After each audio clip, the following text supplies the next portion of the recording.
যদি তুমি চোখ খুলে বাইরে তাকাও তাহলে তুমি সাথে সাথেই মারা যাবে। হ্যাঁ, এই পৃথিবীতে বেঁচে থাকতে হলে তোমাকে অন্ধ হয়েই থাকতে হবে। কিন্তু প্রশ্ন হলো কিসের এত ভয়? কি আছে বাইরে যেটা দেখলে মানুষ নিজেকেই মেরে ফেলছে? একটা রহস্যময় অদৃশ্য শক্তি পুরো পৃথিবীকে দখল করে নিয়েছে। মানুষের শক্তিটিকে দেখার পর পাগল হয়ে যাচ্ছে আর তারপর নিজেকেই মেরে ফেলছে। আজ আমি তোমাদের এমন একটি টুইস্টিং মুভির গল্প শোনাতে যাচ্ছি, এই মুভির শেষটা দেখতে তুমি বাধ্য হবে। Scenery explanation present bird box 2018 সালে রিলিজ হওয়া হরর অ্যান্ড সাইফাই মুভি, যার রেটিং এখনো পর্যন্ত 6.6 আছে। তো চলো শুরু করা যাক। মুভির শুরুতে দেখা যায় ম্যালোরি নামের এক মহিলা দুটি বাচ্চাকে বলছে, আমরা জলপথে একটি বিপজ্জনক ট্রিপে যাচ্ছি এবং যাই হয়ে যাক তোমরা তোমাদের চোখের বাঁধন কোনো পরিস্থিতিতেই খুলবে না। যদি তোমরা চোখের বাঁধন খোলো আমার কাছে তোমরা শাস্তি পাবে। ম্যালোরি তার পোষা পাখিগুলি একটি বাক্সে নেয় আর দুটি বাচ্চাকে নিয়ে জঙ্গলের মধ্যে দিয়ে একটি দড়ির পথ ধরে নৌকাতে উঠে পড়ে। কিন্তু এরা কোথায় যাচ্ছে? এবার 5 বছর আগের দৃশ্য দেখানো হয়। ম্যালোরি একজন অঙ্কন শিল্পী আর ম্যালোরি এখন গর্ভবতীও। কিছুদিন আগেই ম্যালোরির বয়ফ্রেন্ড ম্যালোরিকে ছেড়ে চলে গেছে। এখন ম্যালোরি নিজেকে ঘরে একেবারে বন্দি করে নিয়েছে। ম্যালোরির বোন জেসিকা ম্যালোরির সাথে দেখা করতে এসেছে এবং তারা দুজনে টিভিতে এক অদ্ভুত নিউজ দেখে অবাক হয়ে যায়। সাইবেরিয়া আর ইউরোপের কিছু মানুষরা কোনো কারণ ছাড়াই আত্মহত্যা করছে। এরপর জেসিকা ম্যালোরিকে ডাক্তারের কাছে চেক আপ করাতে নিয়ে যায়। ডক্টর ল্যামহার্ম ম্যালোরিকে চেক আপ করে আর মদ্যপান করা নিয়ে ম্যালোরির সাথে জেসির একটু ঠাট্টার গল্প চলতে থাকে। কিন্তু ডক্টর ল্যামহাম ম্যালোরি আর জেসের এই ঠাট্টাগুলোকে একদমই প্রশ্রয় দেয় না। ম্যালোরিকে ডক্টর ল্যামহাম বলে, তুমি যদি মনে করো যে এই বাচ্চাটি বড় করার জন্য তুমি একদম প্রস্তুত নয়, তবে তুমি অন্য কাউকে বাচ্চাটিকে দত্তক দিতে পারো। ডক্টরের চেম্বার থেকে ম্যালোরি বেরোনোর পথে লক্ষ্য করে এক মহিলা কাঁচের জানালায় মাথা ঠুকতে ঠুকতে মাথা ফাটিয়ে ফেলেছে। ম্যালোরি বুঝতে পারে যেমন ইউরোপ আর সাইবেরিয়ার মানুষগুলি অজ্ঞাত কারণে আত্মহত্যা করছিল, ঠিক তেমনই এই মেয়েটি পাগল হয়ে গিয়ে মাথা ফাটিয়ে আত্মহত্যা করার চেষ্টা করছে। ম্যালোরি ভয়ে বাইরে ছুটে পালিয়ে আসে। জেস ম্যালোরিকে নিয়ে গাড়ি চালিয়ে বাড়ির দিকে এগোতে থাকে। ঠিক তখনই দেখা যায় কিছু লোকজন পাগলের মতো আচরণ করছে। হঠাৎ করে জেস একদিকে তাকানোর পর জেসের চোখের রং অদ্ভুতভাবে কালো হয়ে যায় এবং এরপর জেস পাগলের মতো গাড়ি চালাতে থাকে। কিন্তু জেস এমন কি দেখে পাগলের মতো আচরণ করছে সেটা ম্যালোরি বুঝতে পারে না। ম্যালোরি গাড়িটিকে থামানোর চেষ্টা করে কিন্তু হঠাৎ জেস একটি গাড়ির সাথে গিয়ে ধাক্কা মারে। ম্যালোরিদের গাড়িটি দুর্ঘটনা হয় কিন্তু ম্যালোরি আর জেসিকা প্রাণে বেঁচে গেলেও জেসিকা গাড়ি থেকে বেরিয়ে একটি ট্রাকের সামনে চলে যায়। ট্রাকটি এসে জেসিকাকে ধাক্কা মারে আর জেসিকা মারা যায়। ম্যালোরি দেখে অবাক হয়ে যায়। ভয়ে ম্যালোরি দৌড়াতে থাকে। একজনের সাথে ধাক্কা লেগে ম্যালোরি রাস্তায় পড়ে যায়। গর্ভবতী ম্যালোরির এমন অবস্থা দেখে লিডিয়া নামের এক মহিলা তার স্বামী ডগলাসের বারবার মানা করা সত্ত্বেও ম্যালোরিকে সাহায্য করতে এগিয়ে আসে। কিন্তু লিডিয়া ম্যালোরির কাছে আসার পর লিডিয়া কেমন পাগল হয়ে গিয়ে নিজের মৃত মায়ের সাথে কথা বলতে বলতে একটি জ্বলন্ত গাড়িতে ঢুকে পড়ে আর গাড়িটি শীঘ্রই বিস্ফোরিত হয়ে লিডিয়া মারা যায়। টম এবং লুসি নামের একজন পুলিশ ম্যালোরিকে ধরে লিডিয়ার বাড়ির দরজাটা খোলার জন্য অনুরোধ করতে থাকে। এই ভয়াবহ পরিস্থিতিতে সবাই তো নিজের প্রাণ বাঁচাতেই চাইবে, তাই না? অবশেষে বাড়ির মালিক গ্রেগ ম্যালোরিদের দরজাটি খুলে দেয় আর ম্যালোরি, টম আর লুসি বাড়ির মধ্যে আসতে পারে। এই বাড়িতে অনেক মানুষই আটকে গেছিল এবং জেসন আর সামান্থা নামের এই দম্পতি ফোনে তাদের ছেলের বিপদ শুনে বাড়ি থেকে বেরিয়ে যায়। সবাই নিউজ থেকে আতঙ্কিত হয়ে যায়। কেউ কিছু বুঝে উঠতে পারছিল না। চার্লি সবাইকে বলে, আমার মনে হয় এই অদৃশ্য শক্তিটি মানুষের গভীরতম দুঃখ মানুষের চোখের সামনে মেলে ধরে মানুষকে কষ্টে জর্জরিত করে দেয় আর মানুষ পাগল হয়ে গিয়ে আত্মহত্যা করতে বাধ্য হয়। ব্যাপারটা সবাই বুঝতে পারে। ম্যালোরি নিজের বোন জেসের মৃত্যুর ঘটনা টমকে বলতে গিয়ে একটু ইমোশনাল হয়ে যায়। যেহেতু বাইরের পরিবেশ মানুষদের জন্য বিপজ্জনক, তাই টম জানালাগুলোর কাছে খবরের কাগজ লাগিয়ে দিয়ে সব দরজাগুলি বন্ধ করে দেয়। কাহিনী আবার বর্তমানে ফিরে আসে। ম্যালোরি এবং বাচ্চারা নদীতে 6 ঘন্টা কাটানোর পর ম্যালোরি রেডিওর মাধ্যমে একটি লোকের সাথে যোগাযোগ করার চেষ্টা করে। কিন্তু লোকটি কে আমরা কিছুক্ষণ পরেই জানতে পারবো। চারিদিকে কুড়কুটে অন্ধকারে ম্যালোরি শুনতে পায় যে সেই অদৃশ্য শক্তি ফিসফিস করে নানা রকম কথা বলে ম্যালোরিদের বশে আনার চেষ্টা করছে। কিন্তু ম্যালোরি মনের জোর রেখে চোখের বাঁধন কিছুতেই খোলে না। কাহিনী আবার অতীতে ফিরে আসে। দেখা যায় কিছুদিন পর অলিম্পিয়া নামে এক মহিলা ম্যালোরিদের বাড়ির ভিতরে আসার চেষ্টা করে, কিন্তু প্রাণের ভয় কেউ দরজা খুলতে চায় না। ম্যালোরি হাতের রাইফেল নিয়ে রেডি হয়ে থাকে আর টম দরজা খুলতে এগিয়ে যায়। এদিকে ডগলাস বাধা দিতে চায়, কিন্তু অলিম্পিয়া দরজার বাইরে সবাইকে অনুরোধ করতে থাকে। তাই বাধ্য হয়ে টম বাইরের দৃশ্য যাতে বাড়ির কেউ না দেখতে পায় তার জন্য একটি পর্দা দিয়ে দরজাটি ঢাকা দিয়ে অলিম্পিয়াকে বাড়িতে ঢুকিয়ে নেয় এবং সবাই দেখে অলিম্পিয়াও গর্ভবতী। এরপর গ্রেগ কৌতূহলী হয়ে সিসিটিভিতে অদৃশ্য শক্তিটি আসলে কি সেটা দেখার জন্য কম্পিউটারের মনিটরের সামনে বসে। হঠাৎ গ্রেগের চোখগুলি কালো হয়ে যায় আর এইদিকে বাকিরা উপরের ঘর থেকে একটি ধূপধাপ শব্দ শুনতে পায়। কৌতূহলবশত সবাই উপরে গিয়ে দেখে গ্রেগ পাগলের মতো টেবিলের কোনায় মাথা ঠুকতে ঠুকতে নিচে পড়ে যায়। এই ভয়াবহ জিনিস দেখে সবাই আতঙ্কিত হয়, মানে অদৃশ্য শক্তিটিকে গ্রেগ মনিটরে দেখে পাগল হয়ে টেবিলের কোনায় মাথা ঠুকতে ঠুকতে মাথা ফাটিয়ে মারা গেছে। সবাই চোখ বন্ধ করে নেয় আর ডগলাস কম্পিউটারের মনিটরটি ভেঙে ফেলে। রাতে অলিম্পিয়া নিজের বাচ্চার নাম কি রাখবে এই নিয়ে ম্যালোরির সাথে গল্প করছিল, কিন্তু ম্যালোরির বয়ফ্রেন্ড ম্যালোরিকে তো কবেই ছেড়ে চলে গেছে আর বোন জেসিকাও ম্যালোরির চোখের সামনে আত্মহত্যা করেছে। এমনিতেই ম্যালোরি ভিতর থেকে অনেক আগে থেকেই ভেঙে গেছে, তাই ম্যালোরি একটু একা থাকতে রুমের বাইরে আসে। ম্যালোরি একটি রুমের সামনে এসে কিছু শব্দ শুনতে পায়। রুমের দরজা খুলে ম্যালোরি দেখে লুসি আর ফেলিক্স যোগাসন করছে। এই পরিস্থিতিতেও দের সুরসুরি শেষ হয় না। ম্যালোরি তো লজ্জায় দরজা বন্ধই করে দেয়, এমন ভাব দেখায় যে এমন সুরসুরি ম্যালোরি জীবনে কোনোদিনই করেনি। কাহিনী এবার বর্তমানে চলে আসে। নদীতে 14 ঘন্টা কাটানোর পর হঠাৎ ম্যালোরি আর বাচ্চারা একটি লোকের কণ্ঠস্বর শুনতে পায়। লোকটি চিৎকার করে বলছে, বাচ্চারা তোমরা কি কখনো হরিণ দেখেছো? তোমরা তোমাদের চোখের বাঁধন খুলে ফেলো, এই জায়গাটা একদমই নিরাপদ। কিন্তু ম্যালোরি বাচ্চাদের চোখের বাঁধন খুলতে বারণ করে। লোকটি ম্যালোরি আর বাচ্চাদের আবারও বলতে থাকে, আমার কাছে অনেক খাবার আছে, চোখের বাঁধন খুলে এই সুন্দর প্রকৃতিটা দেখো, একদম ভয় পেও না। আর এইসব কথা শুনে ম্যালোরি বেগতিক দেখে নিজের বন্দুকটি বের করে আন্দাজে গুলি চালাতে থাকে। ঠিক তখনই লোকটি ম্যালোরির উপর আক্রমণ করে এবং ম্যালোরির চোখের বাঁধন খোলার চেষ্টা করে। শেষে ম্যালোরি একটি কাটারি দিয়ে লোকটিকে কুপিয়ে মেরে ফেলে। কাহিনী আবার অতীতে ফিরে যায়, মানে এই মুভিটি শুধু অতীত আর বর্তমান নিয়েই চলছে। যাই হোক, এখন কয়েক সপ্তাহ কেটে গেছে, এদের খাবার প্রায় শেষের দিকে। খাবার তো এবার জোগাড় করতেই হবে, না হলে সবাই না খেতে পেয়ে মারা যাবে। এতদিন কাটানোর পর সবাই জেনে গেছে যে কেউ তাদের বাঁচাতে আর এখানে আসবে না, নিজেদের খেয়াল নিজেদেরকেই রাখতে হবে। চার্লি এর আগে একটি সুপার মার্কেটে কাজ করত, তাই চার্লি বলে, আমি যে সুপার মার্কেটে কাজ করতাম এই পরিস্থিতিতে আমরা ওখানে গেলে আমাদের প্রয়োজনীয় সবকিছু পাবো। ম্যালোরি, টম, ডগলাস, লুসি এবং চার্লি সুপার মার্কেটে যাওয়ার জন্য ঠিক করে।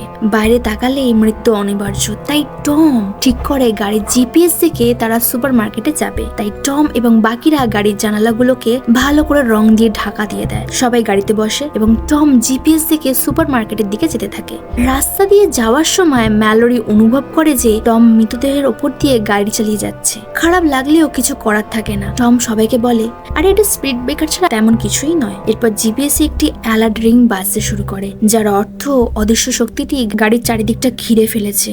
ম্যালোরিদের গাড়িটি অদ্ভুত ঝাঁকুনি দিতে থাকে আর চার্লি ভয়ের গাড়ির দরজা খুলে পালাতে চায়, কিন্তু টম জোরে গাড়ি চালিয়ে সবাইকে বিপদের মুখ থেকে বাঁচিয়ে সুপার মার্কেটে পৌঁছায়। সুপার মার্কেটে অনেক খাবার ছিল, সবাই যতটা খাবার নেওয়ার নিয়ে নেয়। ম্যালোরি কটি পাখি দেখতে পেয়ে পাখিগুলিকে সাথে নিয়ে নেয়। হঠাৎ সবাই একটি কণ্ঠস্বর শুনতে পায়। চার্লি কণ্ঠস্বর শুনে চিনতে পারে যে এটা তার সহকর্মী ফিশ ফিঙ্গারের। হ্যাঁ, এটাই তার নাম, কোনো খাবার ভেবে নিও না। যাই হোক, চার্লি বলে, ফিশ আগে থেকে একটুখানি পাগল টাইপের মানুষ ছিল, তাই জন্য ফিশ একবার হসপিটালেও ভর্তি হয়েছিল, কিন্তু এখন এই ফিশ ফ্রিজারের রুমে আটকে আছে। ফিশ দরজা খুলে ভিতরে আসার জন্য সবাইকে কাকুতি মিনতি করতে থাকে। টম বিশ্বাস করে হালকা দরজাটা খুলতেই ম্যালোরির পাখিগুলি ছটপট করতে থাকে। ম্যালোরি বুঝতে পারে কিছু একটা গড়বড় আছে। এক নিমেষে ফিশের আচরণ উগ্র হয়ে যায়, তাই লুসি, টম এবং ডগলাস ফিশকে আটকানোর চেষ্টা করে। এদিকে চার্লি অদৃশ্য শক্তিটিকে হালকা অনুভব করে, তাই চার্লি সবাইকে বাঁচাতে ফিশের দিকে ছুটে গিয়ে ফিশকে ঠেলে দিয়ে ফ্রিজারের রুমের ভিতরে ঢুকে যায়। শোনা যায় ফিশ চার্লিকে বলছে, চার্লি দেখো জিনিসটি কতটা সুন্দর না? আর চার্লিও আত্মহত্যা করে মারা যায়। এইসব ঘটনা দেখে ম্যালোরি আর টমরা গাড়িতে বসে আবার জিপিএস দেখে বাড়িতে ফিরে আসে। রাতের দিকে সবাই গাড়ির শব্দ শুনে গ্যারেজে গিয়ে দেখে লুসি আর ফেলিক্স গাড়ি চুরি করে পালিয়ে গেছে। কাহিনী আবার বর্তমানে ফিরে আসে। টানা 24 ঘন্টা নদীতে নৌকো চালানোর পর ম্যালোরি একটু বিশ্রাম নেওয়ার জন্য নৌকোটি থামাতে গিয়ে একটা ডুবে থাকা ট্রাকের সাথে ম্যালোরিদের নৌকাটি ধাক্কা লেগে বাচ্চা ছেলেটি নৌকা থেকে জলে পড়ে যায়। যায়। অনেক কষ্টে ম্যালোরি বাচ্চা ছেলেটিকে জল থেকে টেনে তোলার পর বুঝতে পারে খাবার আর কম্বলের ব্যাগটা নদীতে পড়ে গেছে। ঠান্ডায় বাচ্চাটি কাঁপতে থাকে। ম্যালোরি বাচ্চা ছেলেটাকে গরম করার চেষ্টা করে। ম্যালোরি নদীর তীরে এসে খাবার খুঁজতে যাওয়ার আগে বাচ্চাদের বলে, তোমরা চুপচাপ এই নৌকায় বসে থাকবে আর নৌকা ছেড়ে কোথাও যাবে না। ম্যালোরি একটি দড়ি নিজের শরীরের সাথে বেঁধে খাবারের খোঁজে জঙ্গলের মধ্যে দিয়ে একটি বাড়িতে ঢুকে কিছু খাবার নেয়। কিন্তু ফেরার সময় ম্যালোরি সেই অদৃশ্য শক্তির কবলে পড়ে। ম্যালোরি কোনো মতে বাড়ি থেকে বেরিয়ে আসতে সক্ষম হলেও অদৃশ্য শক্তিটি ম্যালোরিকে অনেক ধরনের আওয়াজ শোনাতে থাকে। ম্যালোরি ভয়ে অদৃশ্য শক্তিটির দিকে গুলি করতে থাকে। এদিকে বাচ্চা মেয়েটি গুলির আওয়াজ শুনতে পায়। বাচ্চা মানুষ কৌতূহলবশত নৌকা থেকে নেমে আসে। চোখের বাঁধনটি খুলতেই যাবে তখন ম্যালোরি বাচ্চা মেয়েটিকে ধরে নৌকায় নিয়ে চলে আসে। ম্যালোরি বাচ্চাগুলিকে বলে, আমার যদি বিপদ হয় তোমরা নিজেদের বাঁচাবে, তোমরা আমার চিন্তা করবে না। এরপর কাহিনী আবার অতীতে ফিরে যায়। অলিম্পিয়া গ্যারি নামের একটি লোককে বাড়িতে দরজা খুলে ঢুকতে দেয়। এইরকম কাজের জন্য হঠাৎ সবাই আতঙ্কিত হয়ে যায়। ম্যালোরি তো বন্দুক তাক করে দাঁড়িয়ে থাকে। গ্যারি ম্যালোরিকে বলে, মানসিক রোগীরা অদৃশ্য শক্তিটি দেখার পর আত্মহত্যা তো দূরের কথা, দিব্যি চোখ খুলে ঘুরে বেড়াচ্ছে। মানসিক রোগীরা অদৃশ্য শক্তিটিকে সুন্দর মুহূর্ত বলেই মনে করে, তাই এই মানসিক রোগীরা সুস্থ মানুষদের চেপে ধরে চোখ খুলিয়ে অদৃশ্য শক্তিটিকে দেখায় আর সুস্থ মানুষগুলো আত্মহত্যা করে মারা যায়। আমি এই মানসিক রোগীগুলোর খপ্পর থেকেই পালিয়ে এসেছি, ওরা আমার পিছু করছে, আমাকে প্লিজ বাঁচান। ডগলাস গ্যারিকে একদম বিশ্বাস করতে চায় না এবং বন্দুক দেখিয়ে ডগলাস গ্যারিকে বাড়ির বাইরে বেরিয়ে যেতে বলে। কিন্তু বৃদ্ধ সেরিল ডগলাসকে মেরে অজ্ঞান করে গ্যারেজে তালা বন্ধ করে দেয়। সবাই গ্যারিকে বিশ্বাস করে থাকতে দেয়। ম্যালোরি অলিম্পিয়াকে একটি হ্যালো কিটি খেলনা দেয়। এবার কাহিনী আবার বর্তমানে চলে আসে। ম্যালোরি নদীতে 38 ঘন্টা নৌকা চালিয়ে কম্বল মুড়ি দিয়ে বাচ্চাদের সতর্ক করে বলে, এখন আমরা বিপজ্জনক ঝর্ণা পার করব আর তোমরা তো নৌকাটি শক্ত করে ধরে থাকবে আর এই ঝর্ণা পেরোলেই আমরা নিরাপদ আশ্রয় পৌঁছতে পারবো। কাহিনী আবার অতীতে ফিরে আসে। এদিকে ম্যালোরি এবং অলিম্পিয়ার দুজনেরই প্রসব যন্ত্রণা শুরু হয়। টম এবং সেরিল ম্যালোরি এবং অলিম্পিয়াকে সামলাতে থাকে। এখন এই গল্পের মেন টুইস্ট আসতে চলেছে। দেখা যায় গ্যারি নিজের ব্যাগ থেকে একটি অদ্ভুত প্রাণীর এক গুচ্ছ ছবি বের করেছে। হঠাৎ গ্যারি ম্যালোরির পাখিগুলিকে ফ্রিজে রেখে দেয়। এরপর গ্যারি জানালা থেকে কাগজগুলো ছিঁড়ে ফেলে। কেমন একটা অস্বাভাবিক আচরণ করতে থাকে আর এইসব দেখে ডগলাস বুঝতে পারে কিছু একটা গন্ডগোল আছে। হঠাৎ গ্যারি গ্যারেজের দরজা খুলে দেয় যাতে ডগলাস বাইরের অদৃশ্য শক্তির কবলে পড়ে মারা যায়। টম বাধা দিতে গেলে টমের মাথায় মেরে টমকে অজ্ঞান করে দেয়। এদিকে অলিম্পিয়া একটি মেয়ে আর ম্যালোরি একটি ছেলের সন্তানের জন্ম দেয়। গ্যারি ঘরে ঢুকে অলিম্পিয়ার সামনে জানালার পর্দা তুলে দেয়। অলিম্পিয়া জানালার বাইরে অদৃশ্য শক্তিটি দেখে পাগল হয়ে যায়। অলিম্পিয়া জানলা দিয়ে লাফ দিতে যাওয়ার আগে অলিম্পিয়া তার নিজের বাচ্চাটিকে ম্যালোরির হাতে তুলে দেয়। তারপর অলিম্পিয়া জানালা দিয়ে ঝাঁপ মেরে মারা যায়। গ্যারি বৃদ্ধ সেরিলের সামনে এসে সেরিলের চোখগুলো জোর করে খুলিয়ে বাইরের সেই অদৃশ্য শক্তিটিকে দেখাতে বাধ্য করে আর সেরিল নিজের গলায় কাঁচি ঢুকিয়ে আত্মহত্যা করে। এদিকে ডগলাস চোখ বন্ধ করে রাইফেল নিয়ে ঘরে ঢোকে আর ম্যালোরি ভয়ে বাচ্চাগুলিকে বাঁচাতে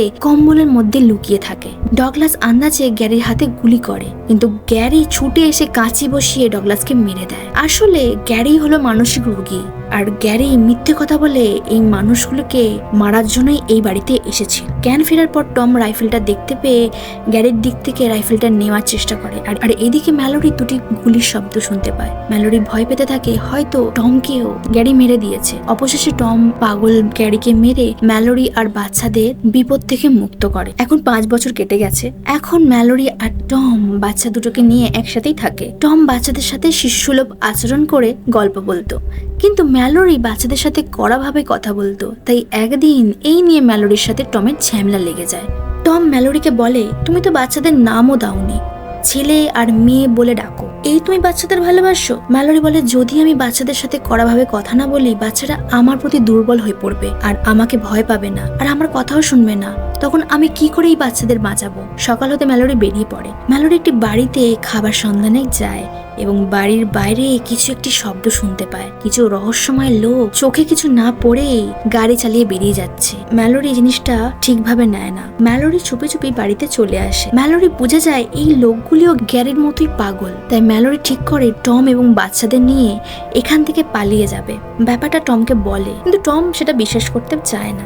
রাতে টম এবং ম্যালোরি দুজন মিলে রিক নামের একটি লোকের কাছ থেকে রেডিওতে বার্তা পায়। রিক জানায় যে আমার কাছে খাবার সহ একটি নিরাপদ আশ্রয় আছে, তোমরা চাইলে এখানে আসতে পারো, কিন্তু কিন্তু সমস্যা হচ্ছে দুর্গম নদীপথ এবং বিপজ্জনক ঝর্ণা পেরিয়ে এখানে আসতে হবে। কিন্তু বাচ্চাদের নিয়ে এখানে আসাটা অনেকটাই বিপজ্জনক, কারণ দুর্গম নদীপথ এবং বিপজ্জনক ঝর্ণা পেরোনোর পর চোখ তোমাকে খুলতেই হবে। টম বলে, আমরা যদি সেই দুর্গম পথ পেরিয়েও যাই, আমরা কি করে তোমার বাড়িটা খুঁজে পাবো? রিক বলে, তোমরা পাখির ডাক শুনে আমাদের বাড়িটি খুঁজে পাবে। এরকম অদ্ভুত কথা বলে কানেকশনটি কেটে যায়। টম রিকের কথা বিশ্বাস করে, রিস্কটা নিতে চায়, কিন্তু ম্যালোরি বলে এটা আমার ফাঁদ মনে হচ্ছে, কারণ আগে ম্যালোরি ঠকেছে, তাই জন্য ম্যালোরি ঠিক বিশ্বাস করতে চায় না। কিন্তু টম ম্যালোরিকে বলে রিক হয়তো আমাদের সাহায্য করতে চায়। ম্যালোরি মনে সাহস নিয়ে টম এবং বাচ্চাদের নিয়ে সেই বাড়িটিতে শেষবারের মতো কিছু জিনিস নিতে চায়, কিন্তু সেই রহস্যময় 4টি লোক বাড়ির সামনে চলে আসে। টম চোখ বেঁধে হাতে বন্দুক নিয়ে রহস্যময় লোকগুলির সামনে যায়, আর এদিকে ম্যালোরি বাচ্চাদের নিয়ে পিছনের দরজা দিয়ে নিরাপদে বেরিয়ে আসে। রহস্যময় লোকগুলো টমকে চোখের বাঁধন খুলে অদৃশ্য শক্তিটিকে দেখতে বলে। টম বুঝে যায় এই 4 জনই হলো মানসিক রোগী। এই লোকগুলো থেকে ম্যালোরি এবং বাচ্চাদের তাকে বাঁচাতেই হবে। আর একটা মানসিক রোগী ম্যালোরি এবং বাচ্চাদের দিকে চিৎকার করে ওঠে। টম আন্দাজে 2টো পাগলকে গুলি করে মেরে দেয়। শেষের দিকে টম তার চোখের বাঁধন খুলে আরো একজন মানসিক রোগীকে মেরে এগোতেই যাবে, সেই সময় টম অদৃশ্য শক্তিটির কবলে পড়ে। কিন্তু টম প্রচন্ড পরিমাণে নিজেকে কন্ট্রোল করতে থাকে, কারণ টম সেই শক্তিটির বশে চলে এসেছিল। কিন্তু তবুও ম্যালোরিদের বাঁচাতে শেষ মানসিক রোগীটিকে মেরে নিজের দিকে বন্দুক তাক করে এবং ম্যালোরিকে শেষ বিদায় দিয়ে মারা যায়। ম্যালোরি বাচ্চাদের নিয়ে নৌকায় উঠে পালিয়ে যায়। টমকে ম্যালোরি ভালোবাসতো, আর ম্যালোরিদের বাঁচাতে আজ টমকে মরতে হয়েছে। ম্যালোরি কষ্ট চাপা দিয়ে ঠিক করেই নেয় যে যা হোক করেই সেই দুর্গম নদী পেরিয়ে ম্যালোরি বাচ্চাদের নিয়ে রিকে সেই নিরাপদ আশ্রয়ে যাবে। কাহিনী এবার বর্তমানে ফিরে আসে। ম্যালোরি নদীতে 42 ঘন্টা কাটানোর পর দেখতে পায় যে নদীটি বিপজ্জনক হয়ে উঠছে। ম্যালোরি বাচ্চাদের নৌকাটি চেপে ধরে থাকতে বলে। বিপজ্জনক ঝর্ণা পার হওয়ার সময় ম্যালোরিদের নৌকাটি উল্টে যায় এবং সবাই ছিটকে জলে পড়ে যায়। ম্যালোরি বাচ্চা ছেলেটিকে জলের মধ্যে খুঁজে পায়। ডাঙায় বাচ্চা মেয়েটি ঘন্টার আওয়াজ করতে থাকে। ম্যালোরি সেই আওয়াজ শুনে মেয়েটিকে খুঁজে পায়। এরপর 3 জন বনের মধ্যে দিয়ে হাঁটতে থাকে। বনের মধ্যে অদৃশ্য শক্তিটি এসে টমের গলার আওয়াজ করে ম্যালোরিকে ঘোরের মধ্যে নিয়ে চলে আসে, আর ম্যালোরি বাচ্চাদের থেকে আলাদা হয়ে যায়। অদৃশ্য শক্তিটি বাচ্চাদের নানা রকম আওয়াজ শুনিয়ে চোখের বাঁধন খোলাতে চায়, কিন্তু ম্যালোরির ইচ্ছা শক্তি আরো প্রবল ছিল। ম্যালোরি বাচ্চাদের বারবার বলতে থাকে, তোমরা চোখের বাঁধন খুলো না, এইসব আওয়াজ মিথ্যে, আমার কাছে চলে আসো। বাচ্চারা ম্যালোরির কথা শুনে ম্যালোরির কাছে চলে আসে, আর এই অদৃশ্য শক্তিটি ম্যালোরিদের পিছু করতে থাকে। ম্যালোরির পাখির ডাক অনুসরণ করে একটি দরজার কাছে গিয়ে পৌঁছায়। দরজাটি বন্ধ থাকায় দরজাটি ধাক্কা দিয়ে ম্যালোরি বলতে থাকে, দয়া করে দরজা খুলুন, আমার সাথে 2টো ছোট বাচ্চা আছে, আমাদের বাঁচান। এদিকে অদৃশ্য শক্তিটি ম্যালোরিদের পুরো ঘিরে ফেলে। অবশেষে ম্যালোরি এবং বাচ্চাদের ভেতরে ঢুকিয়ে নেয়। রুমের মধ্যে ম্যালোরি এবং বাচ্চাদের চোখ পরীক্ষা করা হয়। ম্যালোরি চোখ খুলে রিকের সাথে দেখা করে এবং ম্যালোরি জানতে পারে যে এটা একটি স্কুল, এখানে বেশিরভাগ অন্ধ বাচ্চারা আছে, এটা অন্ধদের স্কুল, আর অদৃশ্য শক্তির থেকে এই জায়গাটি একদমই সুরক্ষিত। ম্যালোরি ডক্টর ল্যামহামকে দেখতে পায়। ডক্টর ল্যামহাম ম্যালোরিকে আর বাচ্চাদের আনন্দের সাথে স্বাগত জানায়। ল্যামহাম বাচ্চাদের নাম জিজ্ঞাসা করে। ম্যালোরি বাচ্চা মেয়েটির দিকে তাকিয়ে বলে, তুমি অলিম্পিয়া আর তুমি টম। এতদিন পর ম্যালোরি গর্বের সাথে বলে, বাচ্চারা তোমরা আমার সন্তান আর আমি তোমাদের মা। এরপর ম্যালোরি সেই পশু পাখিদের বাক্স খুলে স্কুলের বাগানে মুক্ত করে দেয়। এখন এখানেই ম্যালোরি তার বাচ্চাদের নিয়ে নিশ্চিন্তে বাঁচতে পারবে। মুভিটি এখানেই শেষ হয়ে যায়। অসাধারণ একটি মাইন্ড টুইস্টিং মুভি ছিল। অ্যাকচুয়ালি অদৃশ্য শক্তিটি কি সেটা ক্লিয়ার করে এই মুভিতে দেখানো হয়নি, হয়তো ডিরেক্টর দর্শকদের ওপরই এটা ছেড়ে দিয়েছে। আরো কিছু ক্লিয়ার করি, কিছু মানুষ এই অদৃশ্য শক্তিটিকে সুন্দর মনে করছিল, কিন্তু কেন? আসল ব্যাপার হলো তারা আসলেই মানসিক রোগী ছিল। যেহেতু শক্তিটি মানুষের মনের কষ্ট এবং বিচ্ছিন্ন হওয়া যে কোনো জিনিসকেই সুস্থ মানুষদের সামনে দেখাতো, তাই সুস্থ মানুষরা সেই কষ্টে আত্মহত্যা করত। কিন্তু পাগল মানুষ যেহেতু আগে থেকেই পাগল ছিল, তাদের কাছে কষ্ট দুঃখগুলো তুলনা নিছকই সুন্দর মুহূর্তই লাগতো, তাই পাগলগুলি সবাইকে এইগুলি দেখাতে চাইতো। এই অদৃশ্য শক্তিটি পাগলদের কাছে আলাদাই একটা স্যাটিসফ্যাকশন ছিল। এই হলো আসল ব্যাপারটা। আর পাখিদের ব্যাপারটা ক্লিয়ার করি, এই শক্তি পাখিদের কাবু করতে পারেনি, কারণ পাখিদের প্রকৃতির সাথে একটি আলাদা সম্পর্ক ছিল। সেটা আমরা সবাই জানি, পাখিদের সঙ্গে প্রকৃতির একটা আলাদাই সম্পর্ক থাকে। এই অদৃশ্য শক্তি সামনে আসলে পাখিগুলির বিপদ বুঝতে পেরে ছটফট করে মানুষদের সাবধান করতে পারতো। এই হলো আসল ব্যাপার। আচ্ছা, আমাদের পৃথিবীর পরিস্থিতি যদি এরকম আসে তাহলে তোমরা কি ম্যালোরির মতন নিজেদের বাঁচাতে পারবে? কমেন্টে জানাও। এইরকম ধরনের মুভির এক্সপ্লেনেশন শুনতে চাইলে সাবস্ক্রাইব করে আমাদের সিনারিও এক্সপ্লেনেশন পরিবারের সদস্য হয়ে যাও। ভিডিওটা কেমন লাগলো কমেন্টে জানাও, আর দেখা হচ্ছে পরের ভিডিওতে। এখন টাটা।